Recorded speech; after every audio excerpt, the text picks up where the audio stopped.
die already? Oh boy. My this is green. Green. Hello. Yeah. He wants me to sit. Hello. There we go. Off and on. Okay. Well, good evening, everyone. Still good? Well, I can speak loudly. Should we yell? Can you hear us if we speak up? Okay. Well, I'll speak up then. So, my name is Anthony Colombo. I'm the New York State Senator for this district. I've been in this seat for 4 years, so I was elected twice. I grew up in Patchogue, New York, right at the end of Route 112, actually, right on Grove Avenue. My father was a Suffolk County homicide detective. I went to Patchogue Medford High School. After high school, I went to Lafayette College. I sound like Bobby Brady there because I'm really young. I went to Lafayette College. I played baseball there. I went to St. John's Law School. I was a Suffolk County prosecutor after law school for many years. I was the trial supervisor for the 5 eastern towns. I was in a major crime bureau handling major cases, rapes, robberies, homicides. And then after leaving the DA's office after several years, I went into private practice, had a small business with a few employees. How's that? A little bit, there we go. Had a small practice with a few employees. And after 16 years of being a lawyer, in 2013, I realized people don't like lawyers, so I got into politics. I'd never carried a petition. I ran for the assembly and won it. The district went from right at the edge of Port Jefferson to Orient Point. I now live in South Hope. I've been there for 24 years. I'm married. I have 2 kids. So after 7 years in the assembly, when Senator Laval retired, he asked me to run, and here I am. So I've fortunately gotten the endorsement from many unions and building trades. I've gotten all of the New York State, all of the Suffolk County law enforcement, teachers union, the building trades, the Association for Municipal Employees, plumbers and trades. So I believe every union that's come out so far has endorsed me, and I think that's a testament to the fact that I am willing to work across the aisle, that I'm working for the common folk. It's really about affordability. The issues in my district really don't change no matter where I am. The district now goes from the Smithtown line to Stony Brook University to Montauk. So really, it's affordability, public safety, and the environment. It's really that's the general broad stroke. Also education you can add into that. But I'm out of time. I'm sure we'll have a lot to talk about this evening, but it's nice to see you all.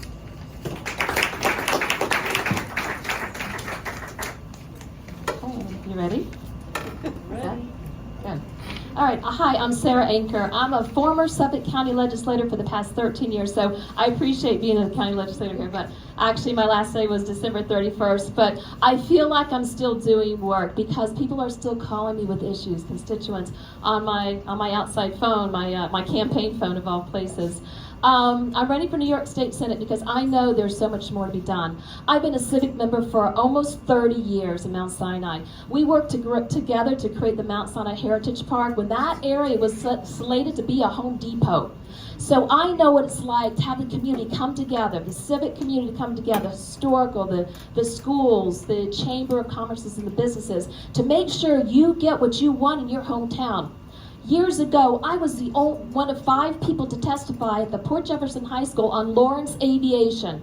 Gerard Cohen had polluted your water, and I wasn't going to accept that. I created a not-for-profit Community Health Environment Coalition because of our high cancer rates, breast cancer in particular, and I wanted to do more. I have 3 children, a 32-year-old, a 28-year-old, and a 23-year-old, and I want to make sure that they stay safe. My grandmother passed away from breast cancer. I became a very strong advocate, and I feel very strongly that environment is directly related to our health. And we know that because of 9/11. We see that it takes a couple of decades, a decade or 2, to see the outcome. So we've got to do more. As a county legislator, I was chair of the Education Committee, the Information Technology, the Health Committee.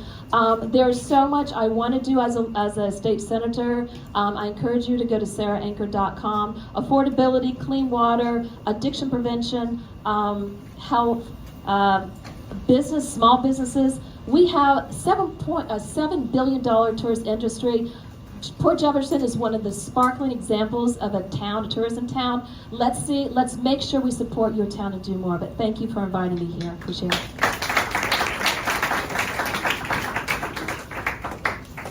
Hi, good evening. Go on. Good evening, everyone. My name is Rebecca Casse. I'm very grateful to be here. I want to start by thanking the Civic Association for giving everyone an opportunity to connect. That's what this is here for. You bring neighbors together to connect with the important issues facing both the village and beyond the village. So for those who might not know me, I served as your trustee for 4 years here in the village, your deputy mayor as 1 year. And the way that I got into politics is a little unusual. I'm not your typical politician. I like to think of myself as a public servant. I started with a degree in environmental science and communications and was hired by Avalon Park and Preserve in Stony Brook to create their teen environmental volunteer program. There I got kids off their phones and into the environment, into the community, connecting with community members and solving a lot of the issues that are facing our environment today, while helping connect these students to their present and their future and build that generation of stewards. Meanwhile, my husband and I bought a house on Main Street here, an 1850 Victorian, and we opened the Fox and Owl Inn bed and breakfast after fixing it up. We just celebrated 10 years as small business owners here in the village. In my spare time, I then joined the Conservation Advisory Council here in Port Jeff Village. And while going to the CAC meetings and then village meetings, I realized that my perspective and my experience as a small business owner of so many years and as an environmental scientist could really help tackle a couple of Port Jeff's biggest issues. So the uptown revitalization, as well as the flooding we experienced throughout the village. So I ran in 2020 and have served for 4 years, and it's been an amazing experience working with folks from the town, the county, the state, and the federal level, all to deliver for the village here and surrounding communities. And it made me realize so clearly how important it is to have proactive public servants at every level of government. And that's why I'm running for state assembly now, is to continue delivering for you and being one of those cooperative public servants who make sure that communities like ours and those neighboring ours get everything that we need to succeed in the goals that we have. So I look forward to answering more questions tonight, sharing more about myself, and hearing your concerns.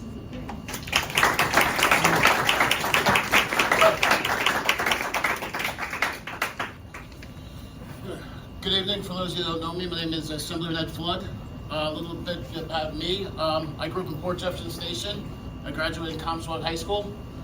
I went to undergrad, where I majored in political science and philosophy. Went on to law school. Right out of law school, I worked in Manhattan as an attorney for Citibank. We went through some, financial changes, and I essentially went over. And in 2012, I opened up my own law practice, of which to this day sits in the village, on Main Street. I've always kind of been involved in politics since a young age. I worked on my first campaign at 23 years old. Prior to my time in the assembly, I worked as a prosecutor for the town of Brookhaven. I handled a lot of environmental crimes. We had quality of life issues when we have slumlords that put 55 people in a single house, or we have people dumping in our wetlands. I prosecuted those matters. Prior to that, I was also the chief of staff to then Assemblyman Murray. Now his name is Senator Dean Murray. He's down a little bit on the South Shore. I'm the father of 5 children, and when I decided to run 2 years ago, it was under the belief that New York had become less safe and less affordable. We passed a budget this year that was $237 billion. That's more than the state of Texas and the state of Florida combined. Without migration, both of those states now have higher populations of us. I think I go up there with a pretty reasonable belief that we need to do a better job for our taxpayers. We waste a lot of money, and how we prioritize how we spend is something that I've spent the last 2 years trying to work on. We also have to make this a better place to function businesses. I'm being given the stop sign, so I'm sure we can get to more of this later, but thank you.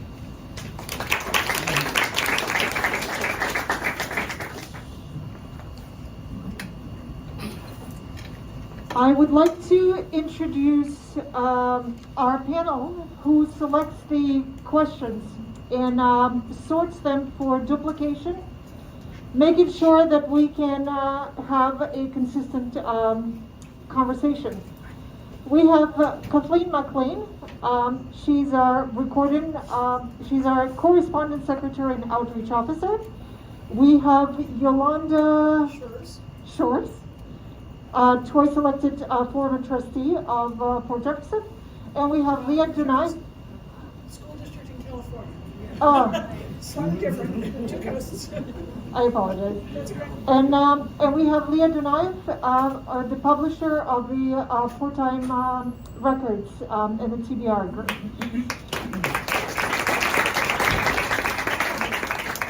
So the first three questions that you will have coming from the Civic Board. We've just finalized those questions, and we would like to ask those questions first, and then after that, our panel would have had enough time to sort through everything, and we will read out the question. Ms. Inker, you would be first. The question is, what initiatives will you propose to protect our aquifers from salinization, nitrogen, and other pollutants and prevent their depletion? Again, as a county legislator, we worked hard to clean up our water. We introduced legislation actually, right before the Republicans took over the county legislature to have money, hundreds of millions of dollars for infrastructure. They voted it down last year, but they voted it up this year. So please remember to turn your ballot over for the Clean Water Act referendum. As far as cleaning up the water, when I moved up here 37 years ago, Brookhaven National Lab had some issues. I became very active in not only political parties, but also environmental activity groups. I was part of the CAC for BNL when I found out, again, there's tritium in the water. We have to clean it up. I addressed the issue, again, Lawrence Aviation. There's a lot with water. I was very instrumental in trying to get the lobster pots out of the Long Island Sound. I stood strong advocating against the dredge dumping in Long Island Sound. You know, Port Jefferson is a nautical, I don't know if you've seen the anchors. It's a very nautical place. You know, my dad was a Navy guy. I'm into water. I grew up around water, and we have to do so much. Not only our surface water, but our drinking water. We know that there's issues with that, and as a New York State Senator, I will prioritize that. So, thank you.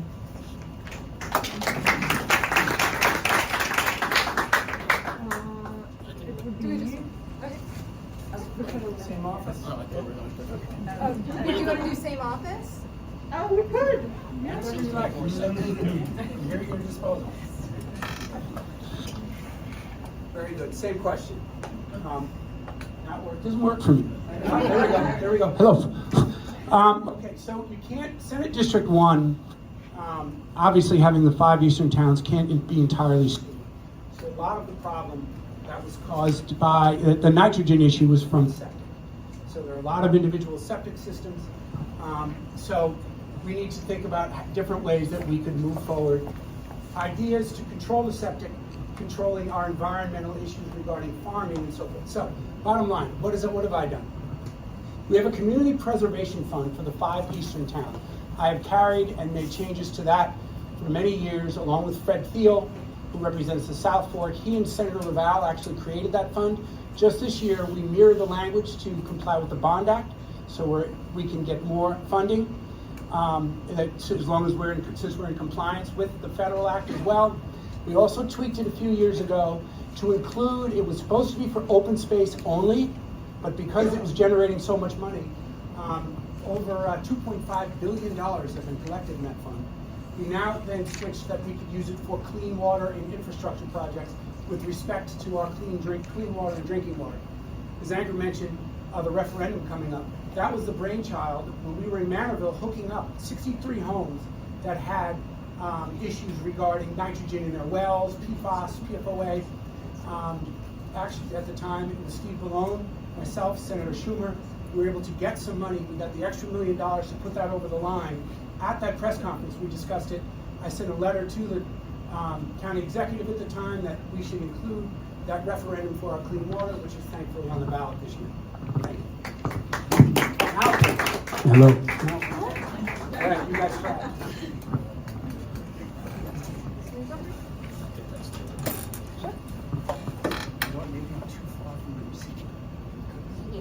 You could come hang out over here if you want while you're talking. All right, so being an environmental scientist, this is something that I've been working on locally and really looking forward to working on at the state level. Here in Port Jefferson Village, I've been looking for point sources to reduce our water use. So our aquifer, it's a limited amount of water, and it's been becoming more and more limited by the fact that we've paved over so many of our surfaces and the aquifer isn't recharging the way that it used to. I'll try not to get too sciencey tonight. I can't promise though.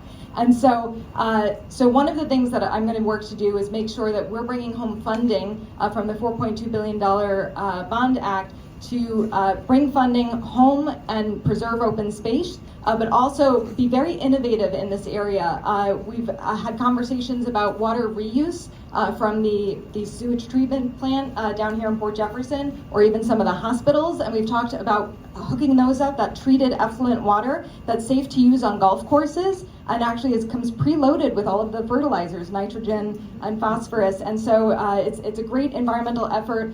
So from the state, I will bring home that funding and be sure we could do these projects to protect our drinking water.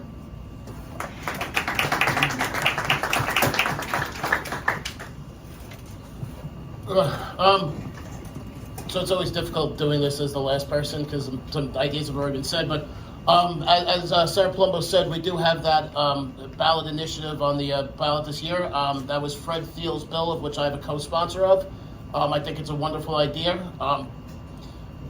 Also, as my time as a Brookhaven town attorney, we had what's called the Joseph P. Macchia Environmental Fund, and under my, when I ran that district court, we were able to find people who had committed crimes against the environment, and under that time I was able to generate $750,000 in donations to that fund by the people that helped destroy our sensitive environmental areas. Up there in Albany, I am a member of the Environmental Conservation Committee, so we do get a lot of bills that come through. I have a very strong environmental record. We vote on a lot of things. I see that I'm running out of time, but we'll continue to make decisions based upon the unique needs of Long Island's single source aquifer and the residents of this community. Thank you.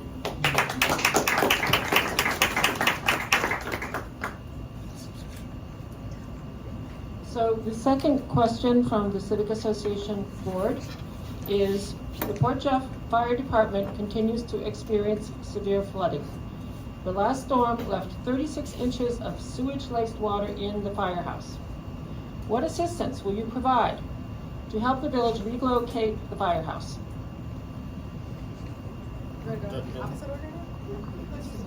Okay. So the day after the flooding, everyone went to sleep on Sunday night thinking, nothing was going through our mind that what was going to happen on Monday morning. By Monday afternoon, after I went up to Stony Brook, I actually did visit the Port Jeff Fire Department. I spoke with some of them. There's a lot of equipment that was damaged. They were out the night before for about a half hour. They lost their telecommunications. They had been on the phone basically out of the village grocer. They were running their shop out of there on their own personal cell phones for about a half hour. So I had spoken to them and let them know whatever my office can do. We do have to work on some funding. We have some infrastructure money that we can tap into. One of the difficult things though is they got to find a place for it first. Once they're able to find that location, it becomes a lot easier for us to generate some revenue for them, help them, with whatever permits need to be done to help, bypass the, or make it the smoothest transition for that. So I think I'm out of time, but.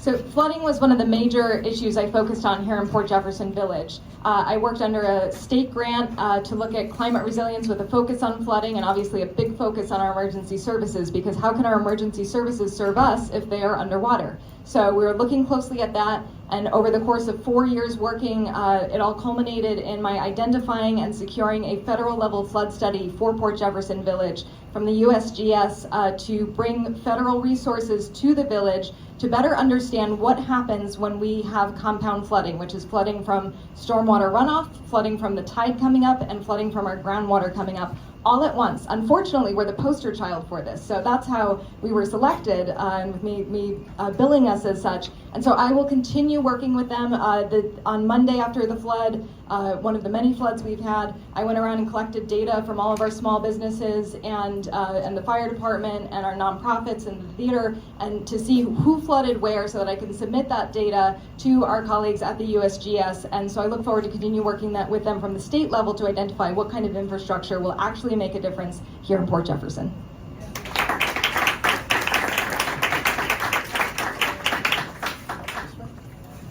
Okay, I'll get a little closer. I think it's the receiver, maybe. So we can't continue to beat our heads against the wall to deal with the topography of that area. So last week, the mayor and her team and my office, we organized with Save the Sound, Zoom, with those folks who are, this is what they do. They're exploring, we're thinking about possibly funding a study to think about how we can ultimately address the flow, because culverts, believe it or not, can help significantly regarding the pooling of that water. When you can't control the volume, you need to change the direction of it, because you'll never pump it out. That water table at the theater is really at the foundation, from what I'm told. So it's not going. We could continue to throw money at it. We need to think outside the box. This was really, I think, the important aspect. I think it was a great meeting, and we're going to move forward with that idea to ultimately reroute the water so that it doesn't continue to pool in that area. It's really just the topography. There isn't much you can do about it other than dealing with the wrath of nature when it happens. So hopefully that will work. Okay, so flooding. You can't fight Mother Nature. She's going to eventually catch up with us. I used to chair the North Shore Erosion Task Force, and not only was there erosion, but there was flooding. What we experienced recently was a microburst. We had 10 inches of rain within a very short amount of time. We have to prepare for the future, and I will be more than happy to fight for it. Now look, out of the 63 New York State senators, 44 of those senators are Democrats. And I'll be in the majority if I can get in, and I'll be your loudest voice in the majority to make sure you get the funding that you guys need to create infrastructure. But also, you were talking about tidal lands, and we need to understand about zoning.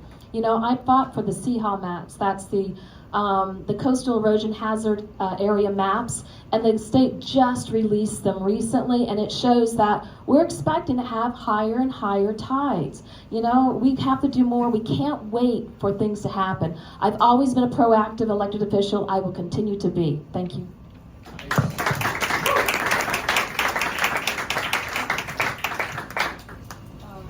The third question from the Civic Association Board is, what initiatives would you introduce to help preserve open space in New York State?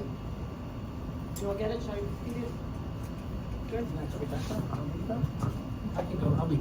I'll be fairly quick. So that is the entire shooting match for the Community Preservation Fund in the 5 eastern towns. All 5 towns adopted it. And that's a fund that I was talking about before that has raised $2.5 billion. The purchaser pays the Peconic tax. When someone buys a house, they pay into this fund. It takes that funding to buy development rights. You may wonder why the East End particularly looks the way it does. It's thanks to that fund. As I said, $2.5 billion have been spent to continue agricultural use to keep open space. Now, as I said, that's something that my predecessors started. I've done several tweaks to it in the past few years, along with my colleague in the Assembly, Fred Thiel, who was one of the original creators of that legislation. So we've extended it out to 2050. It's a great program. It's exactly what needs to be done, I think, and it can be modeled and used further down Long Island in order to preserve open space and to control our infrastructure can only take so much. So it has a lot of benefits. Thank you. So as a county legislator, I preserved over 2,000 acres of open space and farmland preservation. It's great that the 5 towns, the East Ends, are doing wonderful. They've got hundreds of millions of dollars to acquire land. Brookhaven Town, we tried. We weren't able to pass that resolution. But on a state level, I will do what I can and even more what I've done in the county to be able to preserve more open space. Look, folks, there's not a lot of open space left.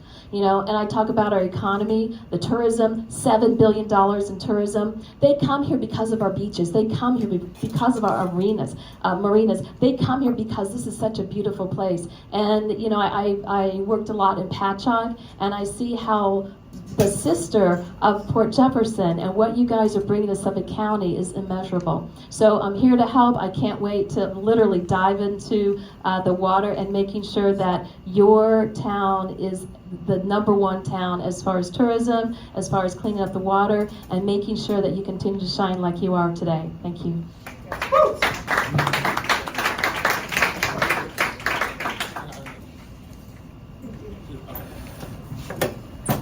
Thank you. Sitting on the Environmental Conservation City, I get to see a lot. So New York State actually does preserve a lot of open space. Unfortunately, most of it is, what we would consider upstate, whatever. Going forward, I'll continue to work with, I believe our town of Brookhaven, our county government, they do a really good job of finding and, creating open space. I know whenever the town acquires a lot of land, our town attorney, Annette Aresto, does everything she can to keep it open space. And as a state legislator, it's our job to kind of find them the funding available to do that, because as I mentioned, this is an island, this is a beautiful place to live, we have great, we saw it 2 days ago when we had the Culper Spiring in, we had hundreds of people came over from Connecticut, all over to view our stuff, our history, and we need to ensure for the future that these are still there and we don't overbuild in the area, ensure it. So it's just a matter of finding that money and finding the funding sources to allow our local governments to continue to buy up space and preserve it for the future. Thank you. So I describe open space sometimes as our natural heritage. When we don't often think about it consciously, unless you're folks, not you, Holly. You and I always think about it. But when we walk down the street, sometimes we don't realize oak trees, tulip poplars, that's what makes Suffolk County, Suffolk County. That's what makes Long Island, Long Island. And if we don't preserve those things, we're not preserving our natural heritage for the future generations of Long Island. And so in preserving open space, what I've done here in the village and will continue to do for District 4, Suffolk County, and New York at large is zoom out and look at maps. I'm a woman of science. I want to see where is the open space? Where is that really crucial open space that's going to have the greatest effect, not just on us as humans, but our ecosystems as well? Where are these recreation areas? Where people are going to be going to get that mental health walk in? This can benefit everybody all together. So bringing funding home for that and making sure we're preserving these really critical environments, both for people and the other critters who call it home.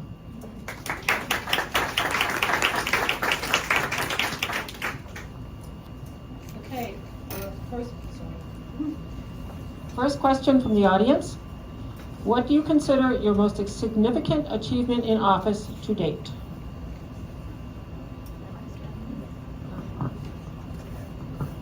Good, I get more time to talk about the flood study. So this is really something that took 4 years to build up, to understand, and this is something that, especially with the Monday flooding recently, we understand that the mill pond in Stony Brook Village, historic Stony Brook Village, that blew out because of a failure at Stony Brook University and their stormwater system. So I want to continue this work looking holistically at areas and again zooming out and seeing how is one area affecting another. We can't look at this property by property. We can't even look at it municipality by municipality. We need to be working together at all different levels of government and with our universities, with our nonprofits, everyone, to make sure that we understand where the biggest changes can be made and then bring home the funding for the infrastructure that is scientifically proven to be making a difference and keeping our communities safe and our businesses open. So I'm really proud of that federal flood study for here in Port Jefferson Village, and I know that's going to be used as a model for the area, Long Island, and the coast at large.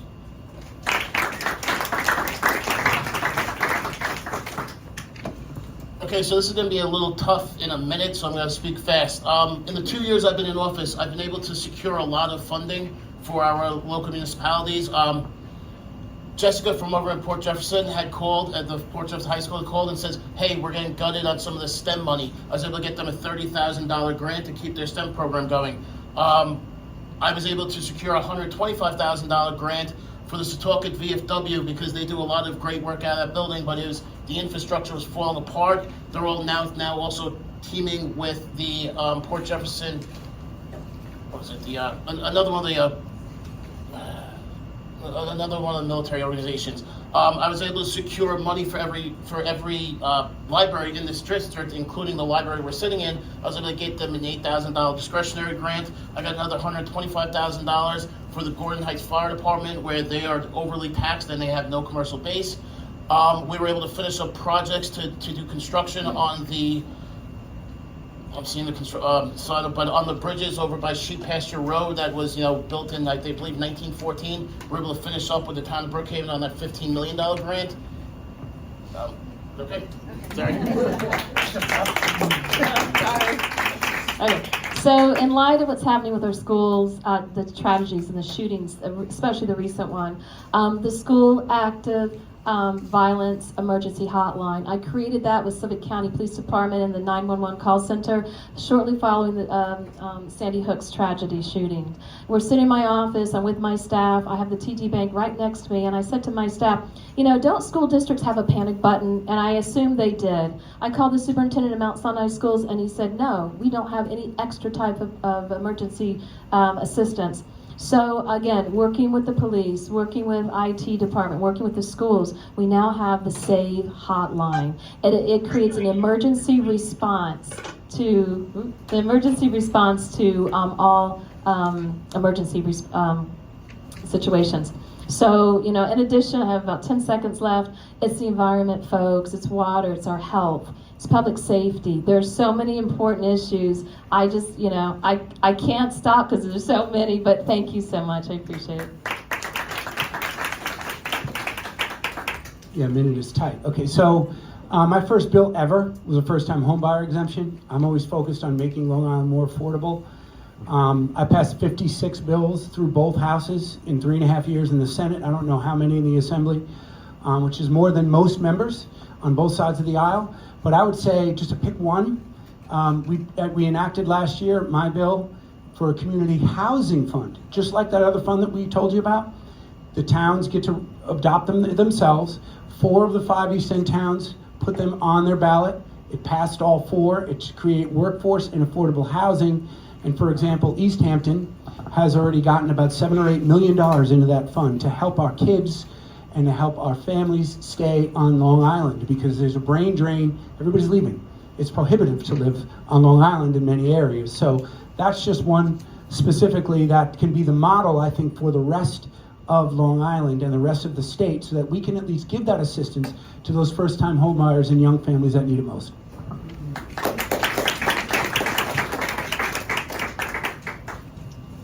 The second question from the audience here is, what will you do to improve LIRR service on the Port Jefferson line?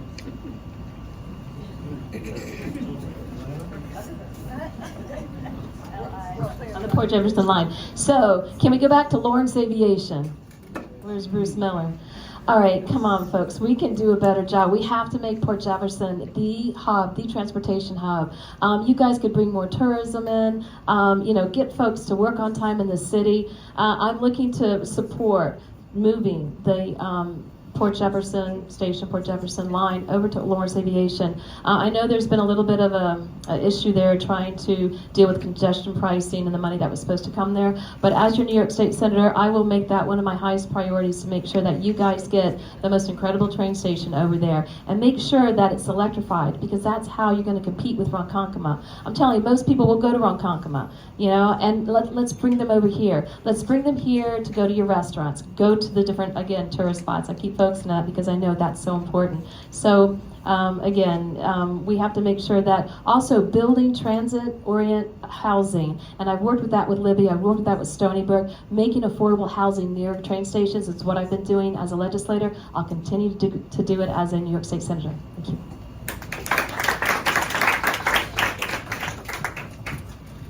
So relative to this area, of course, the Lawrence Aviation site is certainly the most important issue regarding that train station, moving it.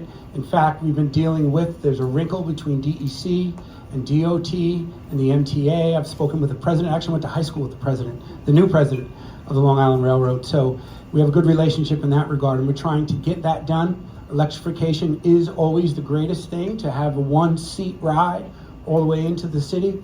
That's a very expensive undertaking. The MTA, although is a giant pit that we pour billions of dollars into, I'd like to see a little bit better management, but that's really the key. And again, relative to this, there's the South Shore commuter connection, which we were able to bring back for folks who were going out east on the South Fork, but I'm talking here. There are other issues on the North Fork we had to deal with, but bottom line, that Lawrence Aviation property it's on the precipice of becoming reality, so that would be nice to move the station across the street. We're going to hopefully get that done.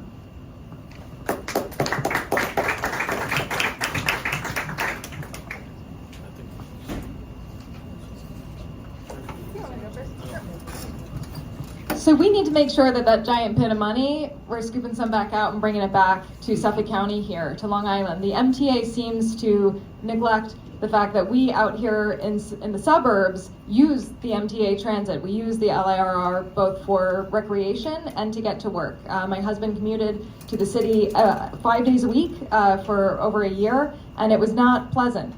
We moved here in part to Port Jefferson so that we can walk to the train station and then get to the city. And that's the most pleasant part of the ride. Otherwise, the trains, they're not often on time. It's not a one-seat ride. We have to make this improvement because it will lift the area up here. But we also have to be looking at how this is feathering in with all of the redevelopment in our uptown, as well as the redevelopment on the south side of the tracks. We have a beautiful Stamford White historic train station there, the station itself. So we see, do we want to move that? What is that going to look like? The electrification of the trains. But really the key is making sure that the MTA understands, and you have a voice up there saying that some of that funding has to come back to us and fund these really important changes to our trains.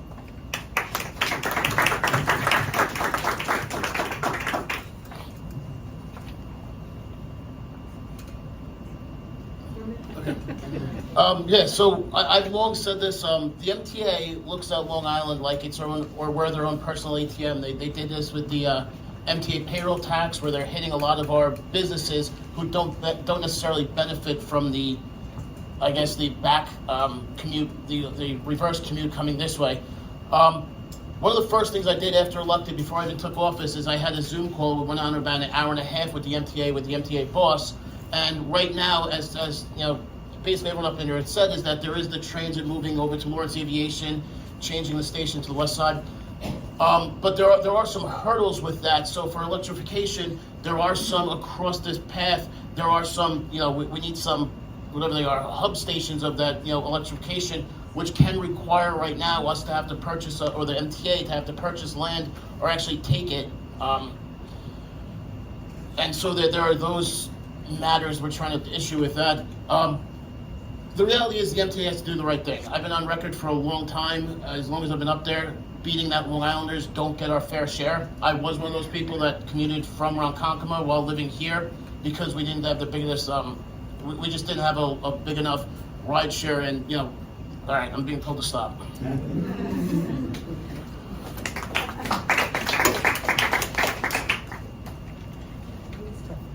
You all went, right? Yeah. Remember? I think we did. Okay.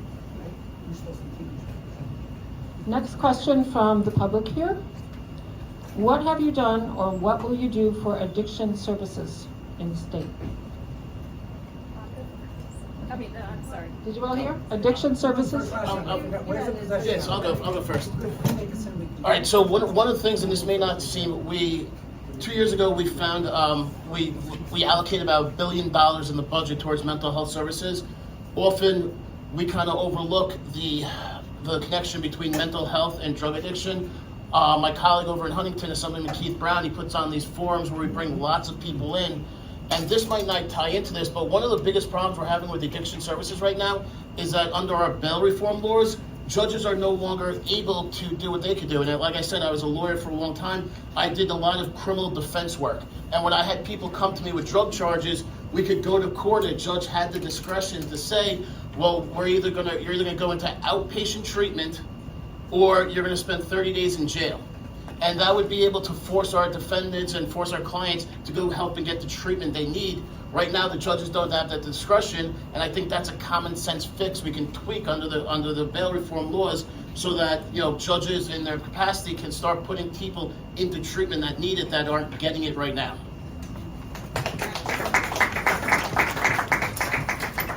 So the first thing we need to do is fight the stigma, because in our school systems, I know I've talked to parents over at 3 Village schools, there's still that stigma where parents want to pretend that it's not happening in their school district, it's not happening up here. And there's other districts in the southern tier of Assembly District 4 who are realizing that the sooner they stop trying to pretend that it's not a problem, the sooner their kids are going to stop dying from overdoses. And so I've been attending legislative breakfasts up at St. Charles for years now, where they're making huge strides in advocating not just to have outpatient treatment, but working with Father Frank to advocate to the state, which is something I would support, to be sure that our insurance companies are covering inpatient treatment. Because right now insurance companies are saying you have to fail outpatient before we approve inpatient, and failing outpatient looks like them passing away, them overdosing and dying. And so that is not an option for our youth, our residents here.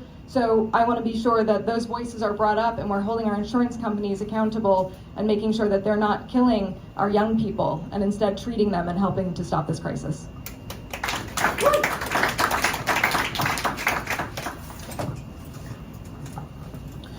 So we've done a lot. I've been, as I said, in the legislature for 11 years. When I was in the assembly, I was part of the push to reduce the opioid prescriptions from 30 days to 7.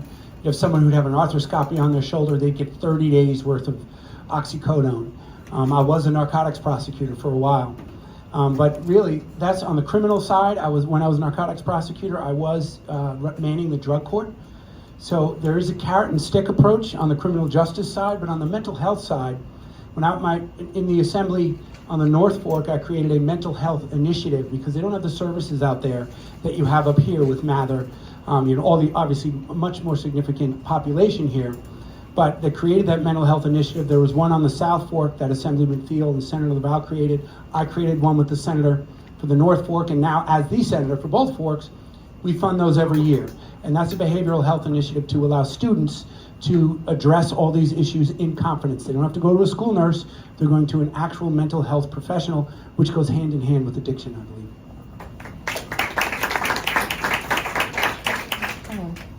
Okay, as Suffolk County's chair of the Addiction Prevention and Support Advisory Panel, I led for 5 years.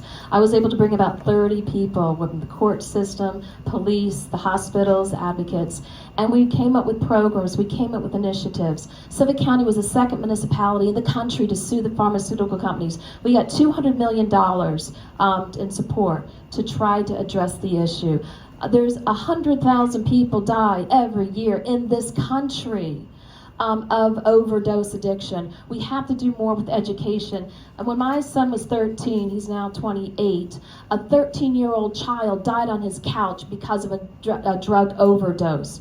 That year, I brought in Stephen Dewey, Brookhaven National Lab scientist, to talk to the kids. We have to do more to talk to the kids. We have to crack down on the drug dealers. We have to do more to get those folks that are addicted to stop selling the drugs. I work with Sheriff Toulon to work on a program to stop recidivism, to stop these folks, rehabilitate them, and try to get them on track. There's so much we need to do. I've done a lot on a county level. I want to do more on a state level.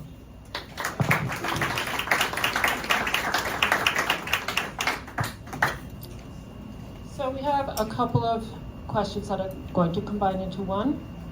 So just be patient. What have you done or will you do to promote and protect women's health care?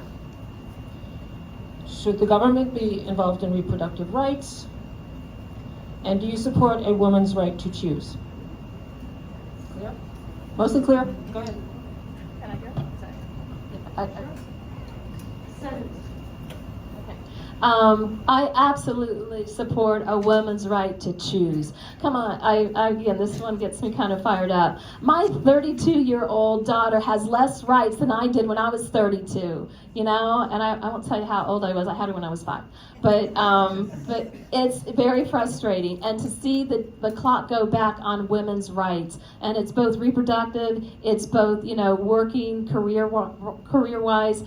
There's more we need to do, and I hope you intend to vote yes for the ERA on the other side of the referendum. Make sure you guys vote on that. We need to make sure women have a voice. We need to make sure our future girls' rights are protected. My grandmother was very strong, and she went through the Depression. She taught me how to make sure that I had a voice, and I will be your strongest voice in Albany. Thank you.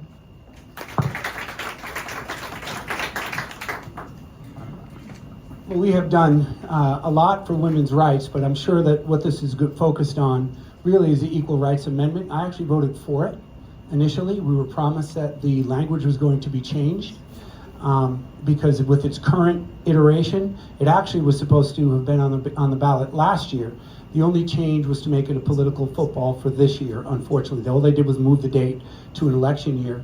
But the bottom line is, I think that it will not, what's curious about that is it doesn't protect women's rights because it does allow people based on their gender identity to play, boys to play in girls' sports. And that's the issue that I have that's very difficult for me to vote yes on that. But again, as I said, I originally voted yes. We were told it was going to be cleaned up. I'm more of a libertarian in that regard. I think women should make that choice. I think in very narrow circumstances, late term. But the wrinkle is that, you know, fortunately in New York, it's not going to go anywhere. Abortion was legal 3 years before Roe versus Wade in New York, so they're protected there. But that ERA amendment has some real issues with it that I unfortunately take umbrage with. Thank you.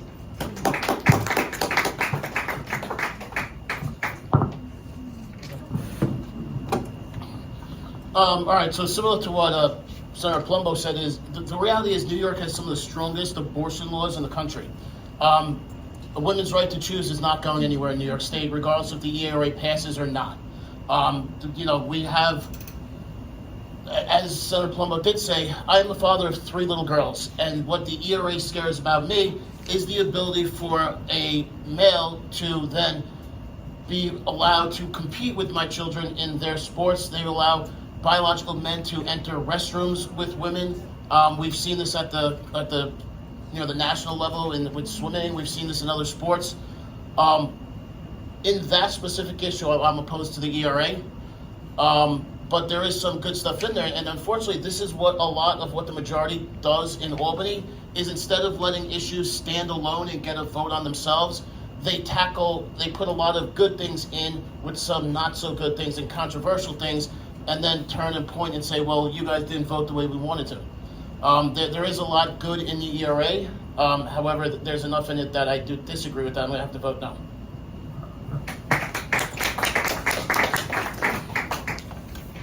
So to clarify, the ERA does not change any policy or law. The ERA simply makes sure that every New Yorker has basic human rights. And that is a difference there. There's a big misconception that if you vote yes on the ERA, suddenly everything else is going to change. These are just basic human rights, and part of the importance there is that if in the future there is a different majority or a different government, this makes it very, very, very difficult to roll back abortion rights here in New York. And so that's why enshrining our rights as women, yes, absolutely, I believe women's choices about their bodies are between them and their doctors and no one else, not the government. And so for me, this is a very important year to be sure that we're enshrining that here in New York, defending that for the women of today, the women of the future, and upholding what the women of the past have worked so hard to accomplish.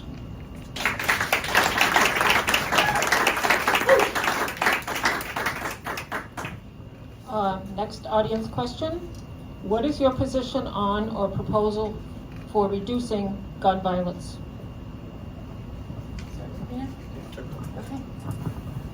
There are a lot of common sense gun laws that shouldn't be controversial, largely aren't controversial. I think likely most of us sitting up here should be supportive of them. I do not agree that school shootings are a fact of life. That is not something that I'm willing to accept, and I want to make sure that here in New York, where we'll have control over the New York laws at the Assembly, I'm working with our colleagues in government, that we are tightening up and making stricter the laws about storage of guns in homes, that we're making sure that there's the red flag laws, we're constantly looking at them and making sure that people who are risk are not allowed to have weapons of war. This seems very common sense, and so that's something where we will absolutely be able to move forward, make New York safer, and protect not only our students, but folks at home, homicide, suicide. There's so many lives that can be saved, and so I look forward to working across the aisle on hopefully what will become a bipartisan issue.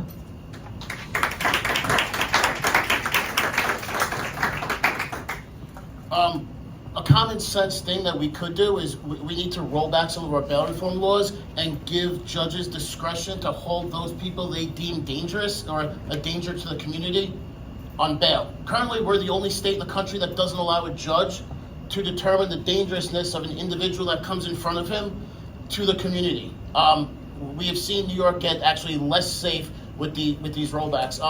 We want to stop gun violence. Well, one of the things we can do, and this is not so much on the state level, this is on the federal level, is we can secure our southern border and not allow people to infiltrate over with illegal guns, with weapons, with drugs. We've let in the last 3.5 years something like 10 million people. Now, don't get me wrong, the overwhelming majority of these people coming over the border are just looking for a better life. The reality is, though, is that 5% that we don't really know who they are and they're coming over, they're here to further a criminal enterprise. Every school shooting has been an American male. No comment. Let's just clarify that. That's No great. comment. You're talking about immigration on No comments. Comments, please. Okay, so I'm going to address this because this is clear. We have to help with mental health dealings. And gun violence is not just school violence. Gun violence is shooting people in the cities. Gun violence is sticking people up. Gun violence is drug dealers shooting other drug dealers, shooting other children that get in the way of it. So yes, it's not just school shootings. And the way we deal with that is we prosecute our criminals. That's something the state hasn't done in a while. I apologize. Over time.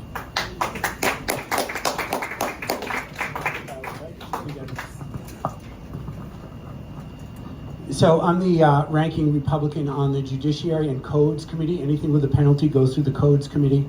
So in somewhat of a similar vein, we need to, obviously I voted for the red flag laws. I voted to, I think, common sense regulations for people with mental health issues. But the bottom line is, and you look, depending on what study you look at, and please look it up, between 95 and 97% of gun crimes are committed with illegal guns. So creating more burdensome regulations for the homeowner who owns a gun, who doesn't have a felony, that's great. Many of my colleagues think that that's a good idea. But we need to use a really novel idea. Prosecute the bad guy. And that's what's happened since it became one party in 2019. The dynamics of the state have changed very significantly with the criminal justice reforms. And that's really that's the reality of it, that we have bills to let everyone out when they turn 55. They come through committee, they haven't been passed yet into law. But anyone, if you've served more than 15 years, like Colin Ferguson, the MTA shooter, would be eligible tomorrow if that bill passed. So we need to give law enforcement the tools that they need. That's why law enforcement, quite frankly, if you look at my record, that's why they're all with me, because I just do believe that they are amazing people who want to go home to their families and just do their jobs to keep us safe. Thank you. So I'm a gun owner. In fact, I was at Peconic River and I shot about 80 rounds for skeet and trap and skeet. But you know what? I grew up with hunters. My dad was Navy. My grandfather was a police officer.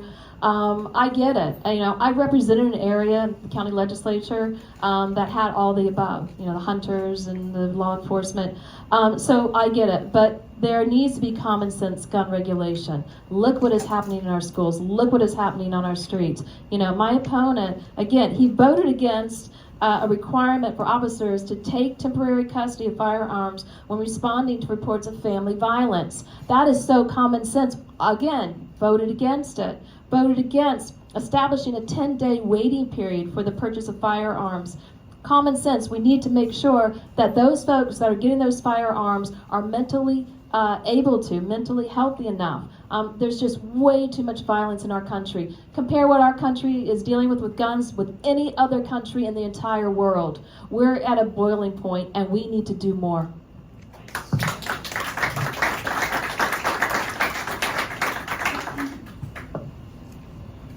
The next question is asking, in view of the major storms, the flooding, and so on that we've had recently, people are experiencing skyrocketing home insurance costs.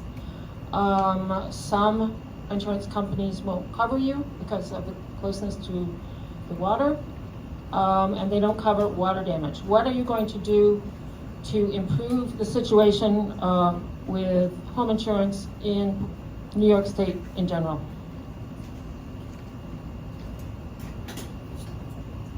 You want me to go? Yeah. If we go last, we go first. Okay. Okay. So, you know, we have to work with the federal government. You know, during Superstorm Sandy, I was at Miller Place. They lost 30 feet of their property, this Miller Place Homeowners Association, and they wanted help. But they had a private beach, and they weren't able to qualify. So we need to work with the federal government and state government to make sure that we provide the support that the residents need, especially during times of emergency. You know, working with the Coastal Erosion Task Force, we're losing a lot of land. We need to make sure that the insurance companies understand that. And the town has got to stop giving permits for building on these properties. This is getting ridiculous. Thank you. I also found out, did you know that your car insurance is going up 25%? Somehow the state approved it. I will be fighting that because, you know, again, they say because of the number of accidents, which there are a massive amount of accidents, you see them every day. But you also see the potholes. You also see the structure of these roads, whether it's the LIE or the other straight roads. We need to do more.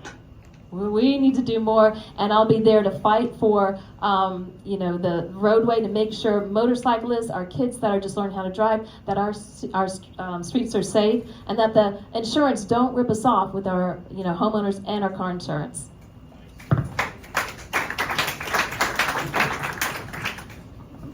With respect to what we can do in the legislature, we do highly regulate the insurance committee. I'm not on the insurance committee. I forgot to tell you, I'm on environmental conservation, mental health, codes, judiciary, ethics, and internal governance. But anyway, that is regulated by the Department of Financial Services. We don't have an insurance department in New York anymore. It's been merged with DFS.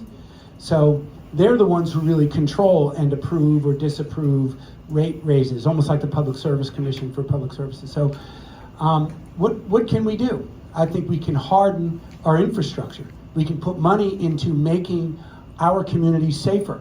I just had a bill the governor signed, and we had a big splashy press conference in Montauk to create a bird conservation area at the Montauk Shoals, and we were looking at the beautiful revetment of the Montauk Lighthouse.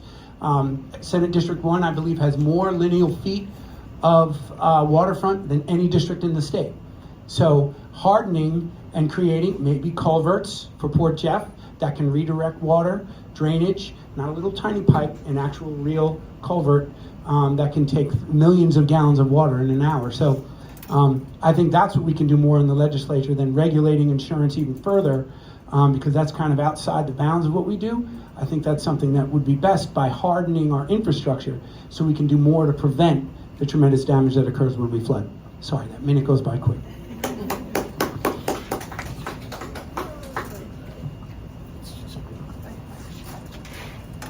So yeah, there are things that government can do, and I'm used to being here at the village, letting people know this is what is within the ability of the village to have an effect on or not. And so same with the state. We can be a voice, we can be advocates as public servants We can be out there seeing whatever it is we can do as far as insurance goes. There is the insurance committee. It's one that I'm a bit interested in, being a small business owner for 10 years. I think it's really interesting, to say it politely, that every time you have something that you want to have covered, you call your insurance company and say, hey, I have this issue. And they say, oh, did you read page 103? There's a little clause after the asterisk, and suddenly you're not covered. And yet, these companies often, their CEOs make a ton of money, there's record profits. So why, they're charging us more and more money, but we're not seeing the service. And so sticking up for the everyday person, whether it's homeowners insurance, business insurance, car insurance,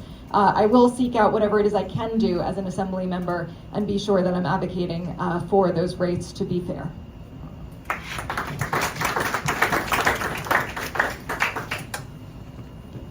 So first thing off the bat is I'm no fan of insurance companies. I think they rip people off whenever they can, and I have zero problem voting against their interest in Albany. I've only been there 2 years, but I do this all the time.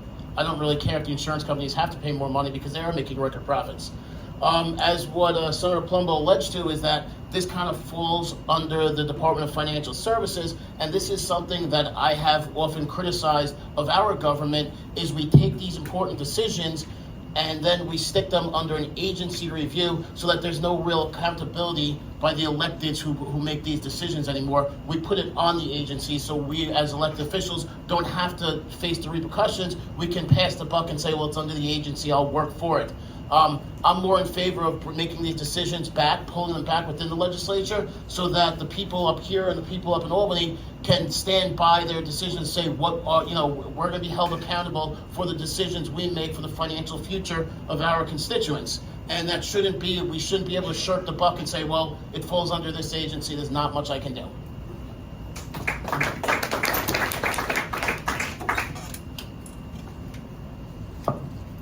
Okay, next question.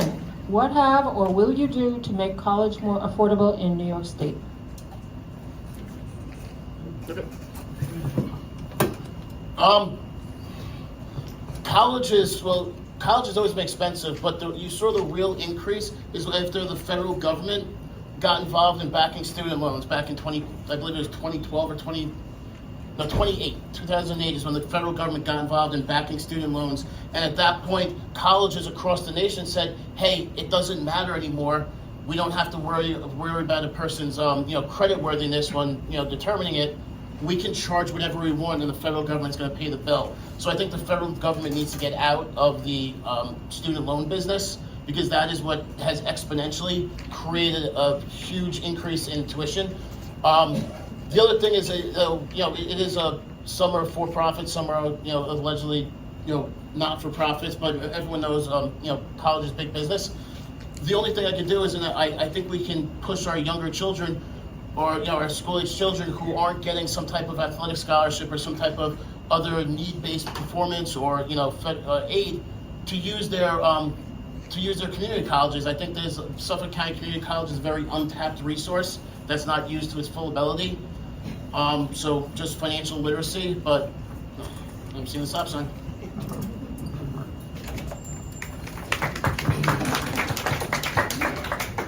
So I am a product of SUNY New Paltz.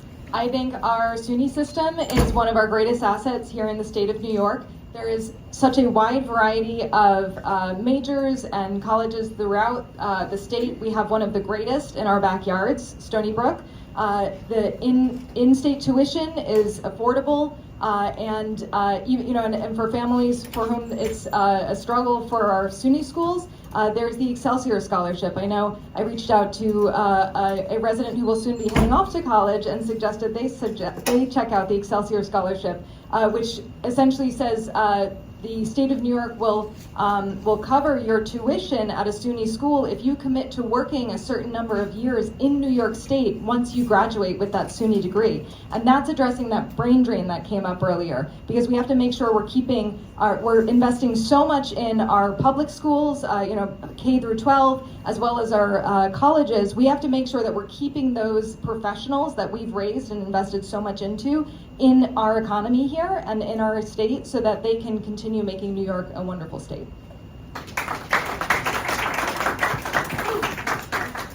Okay, so how do you make colleges more affordable? You know, our kids have hundreds of thousands of dollars of college loans. Why did that happen? We need to pull the reins back on these colleges and universities, both public and private. Public is better though. My daughter just got her degree in teaching special education, elementary ed at Geneseo. She saved a lot of money. And again, mentioned Suffolk Community College. You know, as the education chair for Suffolk County, I oversaw a lot of the budgeting, a lot of the services our community college has to offer. So, you know, there was a recent study to help kids understand that maybe they don't want to go to college, maybe they want to learn another trade. There's other alternatives that we need to help our kids make these decisions.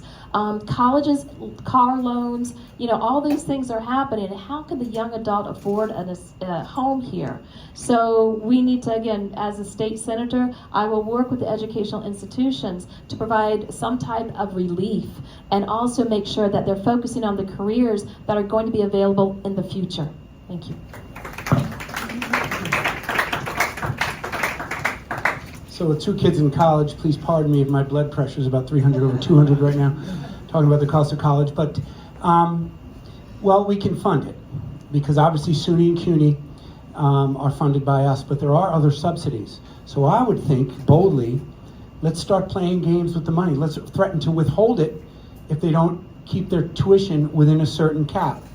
I voted for the tax cap, remember that. Now we have a 2% cap. You can pierce it if necessary in rare occasions, but you need to control that because there is no incentive. When we have a federal government saying that we're going to have taxpayers just pay off your loans, there's zero incentive for these private institutions, which you can't really regulate, although state ed could to an extent. You cannot just tell them that they can't charge more because it's a capitalist market. So I think we could be really smart. We fund our public schools and we can maybe get cute with the private schools to just have them slow down this onslaught of incredible tuition costs. I'll go first, I'll just stay here. All right, we're getting the hang of it now with 15 minutes to go.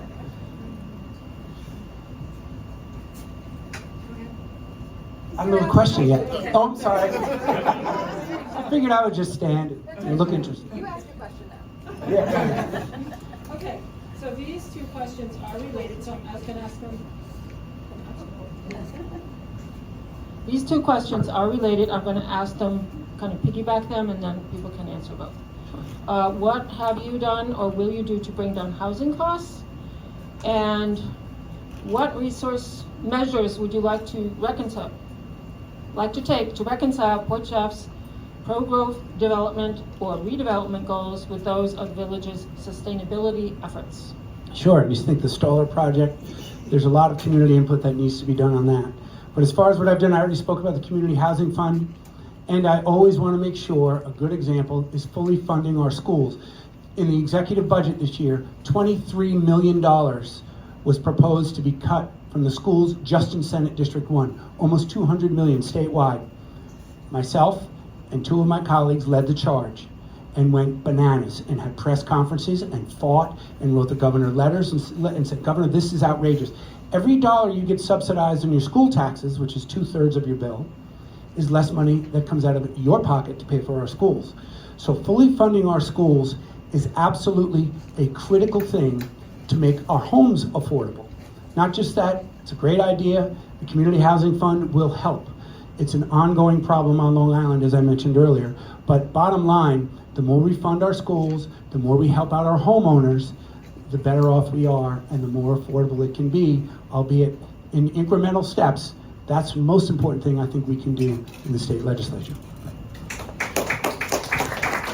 Okay, I could use about 3 minutes for this, but okay. As a former director of the Energy Department and creator of the Energy Department of the town of Brookhaven, I facilitated the Green Homes Go Solar Program's $4.5 million project that encouraged residents to use renewable energy and create energy efficiency in their homes. It saved the person money, it saved the family money. It wasn't feeding off these big corporations, and that's what I can see with transit-oriented development, building close to transportation hubs and making sure they're energy efficient, that they're using less, less fossil fuels. Guys, you got a big power plant environment right here. We got to figure out what to do with it. It's funding your schools right now. Let's put it to use. Let's stop the pollution. You guys are still having some issues because you're still seeing the steam and some of the stuff coming out the stacks. I want to be there. I want to make sure that whatever you do, I want to hear from you, and I'm going to work with you. Don't let the lobbyists, don't let the corporations take over this very important building over here. It's owned by the state. Let's work with the state, and I'm looking forward to again working with you to make sure it's a productive place for you, your families, and make sure that it's supporting your schools. Thank you.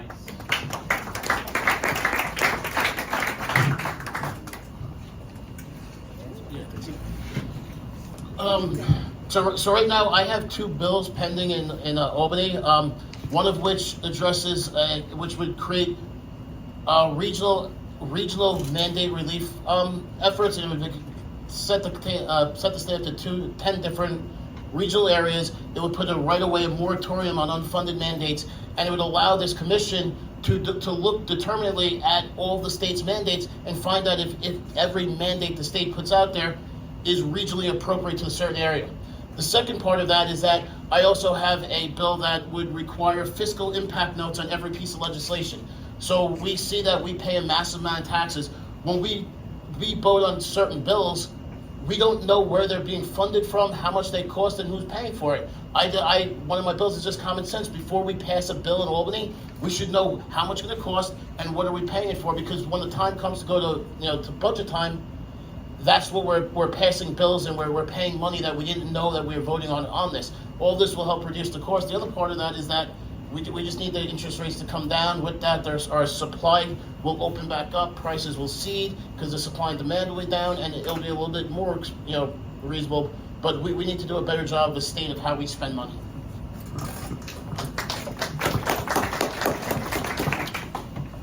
So I think one of the most important issues is the supply of housing. And for me, coming from the village level, I know how important it is for the state to be deferring to and working with our local municipalities, the local zoning, planning, architectural review, all of it, both here at the village levels, the town level, because I do not support the state mandating, the development for these municipalities. We need to give carrots, not sticks, and be sure that municipalities are making decisions, having that local leadership, and creating the housing as it's visually appropriate for them.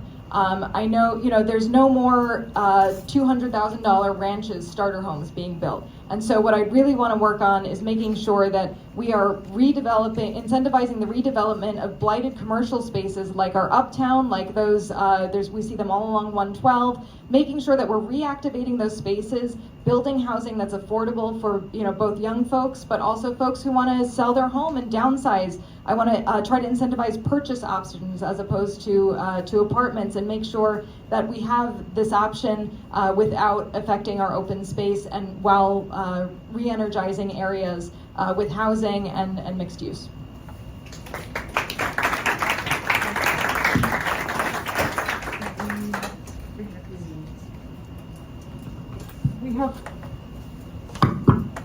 We have 3 minutes for closing statements. In the reverse order, we had number 4. Sir? Well, first I want to thank the Civic Board and the library for hosting us. There was a lot of very good questions in here. You guys got to see just a little bit of where we stand on many of these issues. I ran 2 years ago under the idea that I believed that New York State was going in the wrong direction. We were becoming less safe, we're becoming less affordable. And like I said, I do have 5 children. I want them to be able to buy a home, raise a family here, because growing up on Long Island, this is a wonderful place to live. This is a wonderful place to call home. We have unparalleled beauty in our beaches. We have great restaurants. We have lively communities. We have, I went away to college. I went away to law school. I've traveled the world. But this little area here has always been home. I've never resided outside of the 4th Assembly District, other than law school and college. It means a lot to me to represent this community, and I think that we need a little more common sense up in Albany. It's something we lack a lot of. we talk about how we need to save our taxpayers' money, and this is a thing that we say, we need to save our taxpayers' money, but we introduce a budget double the size of Florida, double the size of Texas, more than those two states combined. We have to do a better job with how we spend our money. We have to have a focus more on how we spend our money and what are our priorities, because we were spending $237 billion, and as you mentioned, we were going to lose a lot of money to our education system. When we're spending $237 billion, we should not have to make a cut to education. As Senator Palumbo said, I was in the forefront of this leadership of pushing back against the governor's proposed budget cuts to our foundation aid. I worked with three of the school districts in this area, both Port Jeff, Mount Sinai, and Three Village, which were going to be gutted pretty badly. Port Jefferson was going to lose about 30% of their foundation aid, similar to that of Mount Sinai. Overall loss to Three Village would have been about $8.9 million. What we've lost from that is our STEM programs, not stem cell, I apologize, our extracurricular activities, buildings, and staff would have gone if not for the efforts of my colleagues on both sides of the aisle trying to push back against the governor's plan. We need more common sense in Albany, and I believe I bring a lot of it to it. I think we should lock up criminals. I think we should spend money that we have to spend. I think we need to prioritize our spending. And I think we need to work to be more transparent. I mean, the governor said this was going to be the most transparent administration in the history of it. Why is it that we pass controversial bills and spend massive billions of dollars and we make these votes at 3 o'clock in the morning? There's a reason to that. So I thank you for your time, and I will give I'm not sure who this goes to next. I'm not agree. Okay.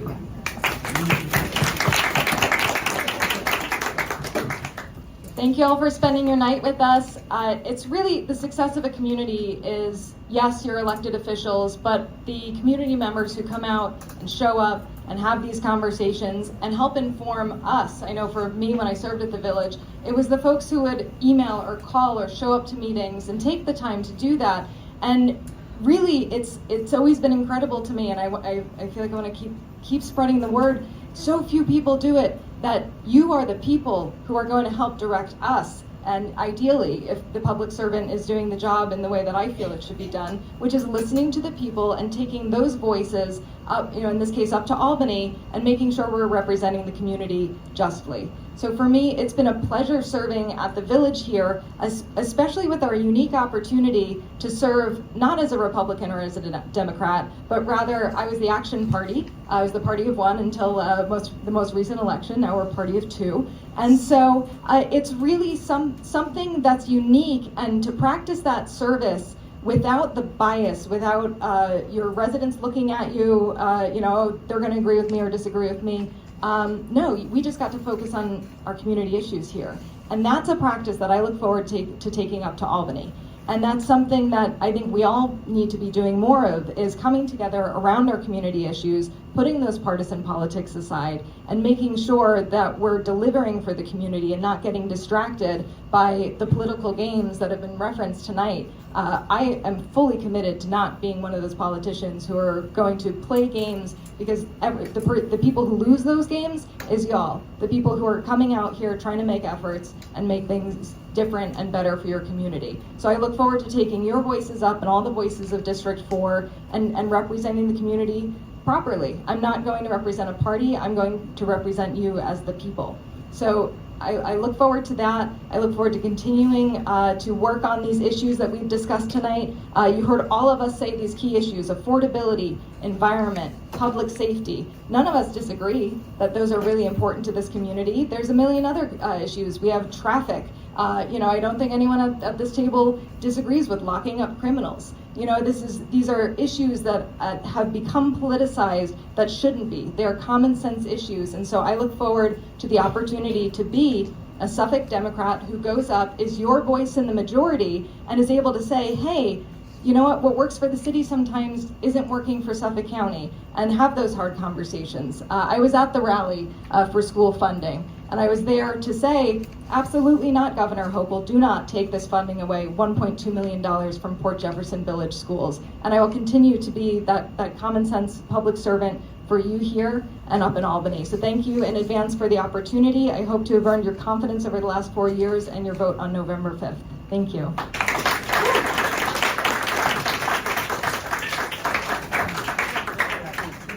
I guess I'm next.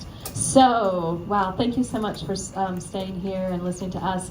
As your New York State Senator, I will do so much more as I've done as your county legislator. You know, I'm a mother of 3. I'm a pro-union, pro-choice, a proactive person, just a person in general. You know, I moved up here 37 years ago. When I found out about certain things I was concerned about, I got involved. There was action to it, and there were results, and they were good results. I want to do more of that in Albany. There was one topic we talked about, housing. You know, again, I have 2 kids living at home now. We got to find affordable housing. It starts here and it goes to you guys. When I was in office as a county legislator, I sponsored legislation, and it dealt with affordable housing for young adults. And I came up with the term PIAC, Planned Young Adult communities, like a PRC, a planned retirement community, because I was always out at Leisure Village. I was always looking out for my senior citizens and other senior communities. And I discovered that they have such incredible quality of life, and they have an affordable quality of life. Why can't we do that for our children? Why can't we do that to the young adults who are strapped and burdened with the college debt, with car loans, with all these other burdens? We need to make sure that our kids have a future and have a path to a good future. And I want to be able to help them do that. As far as, you know, the environment, I've always been a strong environmental advocate. I even wrote a couple of children's books on cleaning up the ocean, and worked with my daughter in recycling. So, you know, not only do I legislate from the heart, I work with my community from the heart. I want to make sure that I hear you. One of my good friends, Lily Crowder, said, there's a reason why we have 2 ears and 1 mouth.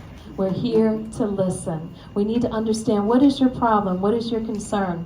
You know, and that's what I find to be the most important thing. Because when you're in the front line, you understand what's going on with your community. I've always done that as a civic member for over 20 years. I transitioned over into government, but I always was a civic person at heart, because I know that's how the decisions are best made. I take if there's an issue or a situation, I take all kinds of perspectives, because the problem is, if you don't see everyone's perspective, just like a jewel or a crystal, there could be flaws in there. So you must get everybody's input. And I thank Port Jefferson for working with me on the North Shore Rail Trail. You guys have done a fantastic job on your trail. And I would love to see it continued all the way out to Orient Point. So again, there's so many projects I want to work on, whether it's the drug addiction service problem, it's the senior scam problems. There's a lot of issues here, but we can tackle them by working together. Thank you.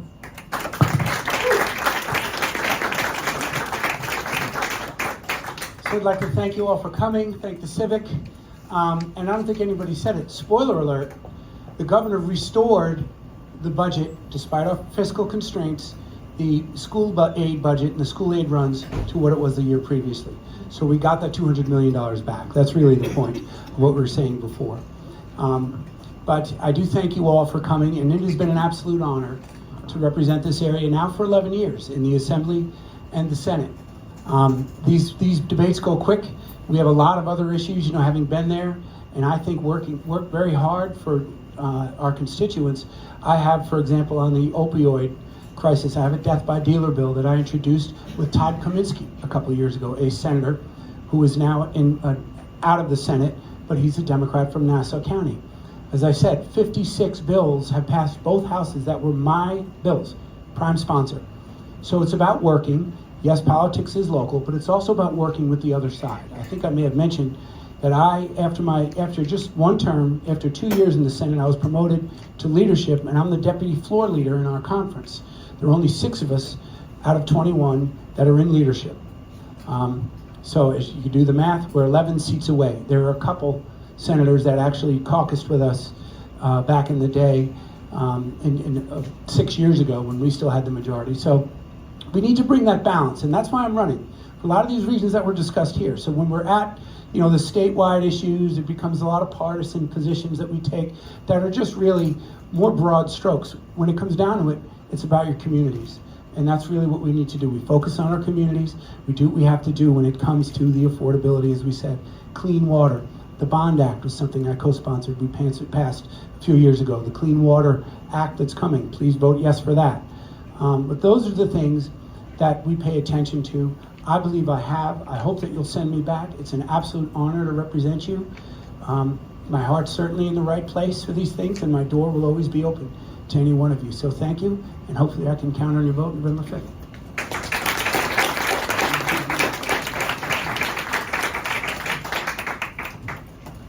We need to clear this space at 8:30. Until then, please mingle freely. Our next meeting is October 14th, 6:30 at the library. Thank you so much for coming.